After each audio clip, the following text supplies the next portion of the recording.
Hey guys, so in today's video I just wanted to talk about some common models of guitars. You might start off on a classical guitar or perhaps also an acoustic and then later play an electric guitar, But basically here is a standard classical guitar. This is actually a 3/4 size, so it's a bit smaller than a full size. So if you're starting off and you're younger, you might start off on a 3/4 size. They also make half-size guitars, which are even smaller than this. And then a full-size classical is like this one. So as you can see, the body's quite a bit bigger and thicker for a full-size classical. So these are nylon string classical guitars. This guitar here is also a classical guitar. However, it has a cutaway, so you can play higher notes up on the guitar. Also, it has electronics in it, so you can plug it in through this part into a PA system or an amplifier to get more sound out of it. And here we have a standard acoustic guitar, which has steel strings. So it's very similar to a classical guitar. However, instead of the strings wrapping around the bridge, you have these pegs, kind of like teeth, that hold the string down into the bridge. And again, it has steel strings, so it's a bit different. Here is another example of an acoustic guitar, and this one also has electronics on it, as you can see. So this one can be plugged in down here and also played through a PA system or an amplifier. And here we have an electric guitar.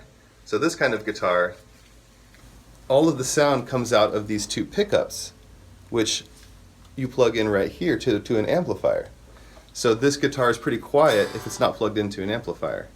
And there's various forms of electric guitars with different shapes and different styles. This is a more rock and roll kind of metal kind of style guitar, as it's known. And here's another example of that same style of guitar, just a different kind of model.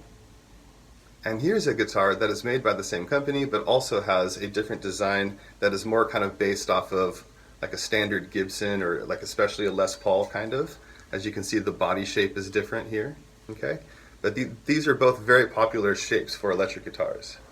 And another very popular shape for the electric guitar is the Telecaster and also the Stratocaster, which I do not have a Stratocaster here today, but it's very similar to this guitar. This guitar is based off kind of a Stratocaster model.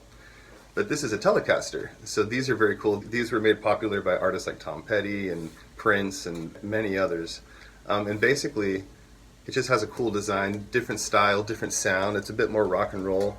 These guitars are great for jazz and blues and very versatile. So again, this is a Telecaster.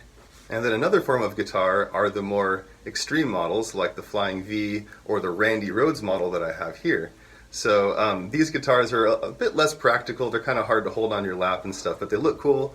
And just to let you know that some guitars play these different kinds of shapes, you might see Metallica or Ozzy or bands like that where they have these kind of wild shaped guitars. Okay. Also, another thing I should mention is this is a bass guitar. Now, I don't really teach bass guitar much, but this is just so you know what a standard bass guitar looks like.